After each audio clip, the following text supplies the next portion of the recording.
গ্রিনওয়ার্ল্ড চ্যানেলে আপনাদের সকলকে স্বাগত। সেপ্টেম্বর মাসের শুরুতেই পড়ন্ত বিকেলের সোনালি রোদের আলোতে দাঁড়িয়ে আজকের এই ভিডিওটি করছি। এটি আমার ছাদের হাফ ড্রামে বসানো একটি আপেল কুল গাছ, আর ইতিমধ্যেই গাছটির ফ্রুটিং সিজন শুরু হয়ে গেছে। আর এই ফ্রুটিং সিজনের একদম শুরুতেই এই গাছের গোড়ায় কোন কোন মিশ্র জৈব সার আমাদের প্রয়োগ করতে হবে তার একটি ভিডিও ইতিমধ্যেই 2 সপ্তাহ আগে আপনাদের সাথে শেয়ার করেছি। আর এখন প্রচুর পরিমাণে নতুন কুড়ি গাছটিতে একদম ভরে উঠছে। সে কারণেই এখন এই গাছটিতে বেশ কিছু বিশেষ পরিচর্যার প্রয়োজন রয়েছে। আমাদের ছাদ বাগানে বসানো আপেল কুল থেকে বল সুন্দরী বা ভারত সুন্দরী প্রতিটি ভ্যারাইটির ক্ষেত্রে এই সময়ের পরিচর্যা প্রায় একই রকম হবে। তাই আজকের এই ভিডিওতে আপনাদের জানাবো যে এই সময় গাছে কি স্প্রে করব এবং কোন কোন লিকুইড ফার্টিলাইজার এই সময় গাছের জন্য একদম আদর্শ হবে, যাতে করে অধিক থেকে অধিকতর ফুলকে আমরা ফলে পরিণত করতে পারি এবং ফলগুলিও যাতে লাস্টিং করে। দেখুন, হাফ ড্রামে বসানোর কারণে এই কুল গাছটি বিশাল আকৃতি ধারণ করে ফেলেছে। গত বছর বড় আকৃতির মাটির টবে বসানো অবস্থায় এই কুল গাছটির ভিডিও যারা দেখেছেন তারা আজকের এই ভিডিও দেখে হয়তো বুঝতে পারছেন এই ধরনের কুল গাছকে আমরা যত বড় আকৃতির পাত্রে প্রতিস্থাপন করব, গাছের আকার বা আয়তনও কিন্তু সেই পরিমাণে বাড়তে থাকবে। এখন দাঁড়িয়ে প্রতিটি ডালে যে পরিমাণ কুড়ি দেখা দিতে শুরু করেছে, আমরা যদি তার সঠিক পরিচর্যা এই মুহূর্ত থেকে করা শুরু করি তাহলে আগামীতে এই একটি মাত্র গাছ থেকে যে পরিমাণ ফল হারভেস্ট করব তা একটি পরিবারের পক্ষে হয়েও অনেক বেশি। কুড়ির এই অবস্থা থাকাকালীনই কিন্তু আমাদের সম্পূর্ণ গাছে খুব ভালোভাবে কীটনাশক এবং ছত্রাকনাশক প্রয়োগ করে দিতে হবে। আর কিছুদিনের মধ্যেই এই কুড়িগুলি থেকে ফুল ফুটতে শুরু করে দেবে, কিন্তু তারপরে আমরা কখনোই গাছে কীটনাশক প্রয়োগ করব না। যারা রাসায়নিক কীটনাশক ব্যবহার করেন তারা ইমিডাক্লোপিড জাতীয় যে কোনো ভালো কীটনাশক এই সময় সম্পূর্ণ গাছে একবার খুব ভালোভাবে স্প্রে করে দেবেন। আর যারা জৈব কীটনাশক প্রয়োগ করেন তারা 5 থেকে 6 দিন অন্তর অন্তত 2 বার সম্পূর্ণ গাছে খুব ভালোভাবে নিম অয়েল স্প্রে করে দেবেন। কিন্তু খেয়াল রাখবেন, ফুল ফোটা শুরু হয়ে গেলে কিন্তু আর কোনো রকম কীটনাশক প্রয়োগ করা যাবে না, কারণ তাতে গাছে পলিনেশনের ব্যাঘাত ঘটবে। কিন্তু যদি কারোর একটু দেরি হয়ে যায় তাহলে সবেমাত্র ফুল ফোটা শুরু হচ্ছে সেরকম স্টেজেও কিন্তু আপনারা কীটনাশক প্রয়োগ করতে পারেন। কিন্তু গাছের বেশিরভাগ ফুল ফুটতে শুরু করে দিয়েছে সেরকম স্টেজে কখনোই গাছে কীটনাশক বা ছত্রাকনাশক প্রয়োগ করবেন না।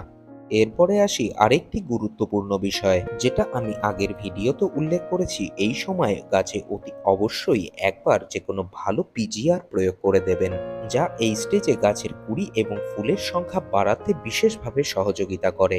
আপনারা বাজারজাত যে কোনো ভালো পিজিআর ব্যবহার করতে পারেন।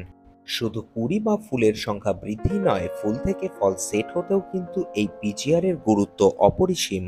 আর এই পিজিআর প্রয়োগের অন্তত 2 দিন পর সম্পূর্ণ গাছে খুব ভালোভাবে যে কোনো ভালো মাইক্রোনিউট্রিয়েন্ট বা অনুখাদ্য প্রয়োগ করে দিতে হবে। অনুখাদ্য প্রয়োগের সময় দেখে নেবেন সেটি যেন বোরন, জিঙ্ক, ম্যাঙ্গানিজ, আয়রন এবং কপার সমৃদ্ধ হয়, কারণ কুল গাছের এই ফ্রুট সেটিং এর টাইমে কিন্তু এই প্রত্যেকটি মাইক্রোনিউট্রিয়েন্টের একটি বিশেষ গুরুত্ব রয়েছে।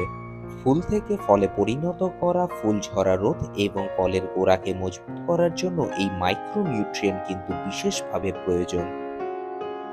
এবারে আসি লিকুইড ফার্টিলাইজারের বিষয়ে। এ সময় কিন্তু ভুলেও সলিড ফার্টিলাইজার ব্যবহার করতে যাবেন না। লিকুইড ফার্টিলাইজার হিসেবে এই সময় সবথেকে উৎকৃষ্ট বাদাম খোলের তরল জৈব সার, যার প্রস্তুতি এবং প্রয়োগ পদ্ধতি কিন্তু ইতিমধ্যেই আমার চ্যানেলে দেওয়া রয়েছে। গাছের এই স্টেজ থেকে প্রতি 15 দিন অন্তর আপনারা নিয়মিত সিস্টেমেটিক এই বাদাম খোলের তরল জৈব সার গাছের গোড়ায় প্রয়োগ করতে পারেন। এর সাথে প্রয়োগ করতে পারেন পেঁয়াজের খোসা থেকে তৈরি লিকুইড ফার্টিলাইজার। আপনারা জানেন পেঁয়াজ বা রসুনের খোসা জৈব পটাশিয়ামের এক অফুরন্ত প্রাকৃতিক সোর্স, এবং এই রকম ফ্রুটিং সিজনে যে কোনো ফল গাছের ক্ষেত্রে যার গুরুত্ব বা প্রয়োজনীয়তা সব থেকে বেশি।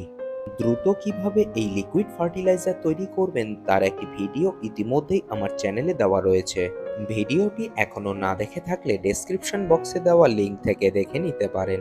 এর পাশাপাশি এই সময় থেকে গাছে সিস্টেমেটিকভাবে প্রয়োগ করার মতো আরেকটি লিকুইড ফার্টিলাইজার হলো কিচেন ওয়েস্ট কম্পোস্ট থেকে তৈরি করা লিকুইড ফার্টিলাইজার, যা বাড়িতে ওয়েস্ট কম্পোস্ট তৈরি করার সময় আপনারা অনেকেই সংগ্রহ করেন। এটিও কিন্তু কুল গাছের ফ্রুট সেটিং সিজন থেকে শুরু করে ফলের গ্রোয়িং স্টেজ পর্যন্ত গাছের জন্য অত্যন্ত উপকারী একটি লিকুইড ফার্টিলাইজার, যা এই সময় কুল গাছের প্রয়োজনীয় বেশ কিছু অপরিহার্য খনিজ উপাদানের ভরপুর মাত্রায় গাছকে যোগান দিতে সক্ষম। এই সমস্ত লিকুইড ফার্টিলাইজার আপনারা সিস্টেমেটিকভাবে কন্টিনিউয়াসলি ফ্রুটিং সিজনে গাছে প্রয়োগ করে যেতে পারেন।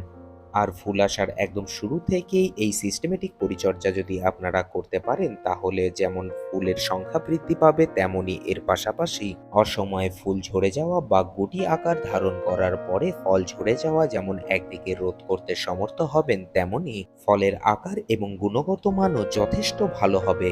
এছাড়া এই সময় থেকে কুল গাছের জলের চাহিদা কিন্তু অত্যন্ত পরিমাণে বেশি থাকে, তাই গাছের গোড়া যেন কখনোই ড্রাই না হয়ে যায় সেদিকে বিশেষভাবে খেয়াল রাখতে হবে। কোনো কারণে যদি গাছের গোড়া ড্রাই হয়ে যায়, তাহলে কিন্তু ফলনের ক্ষেত্রে অপূরণীয় ক্ষতির সম্মুখীন আপনাদের হতে হবে।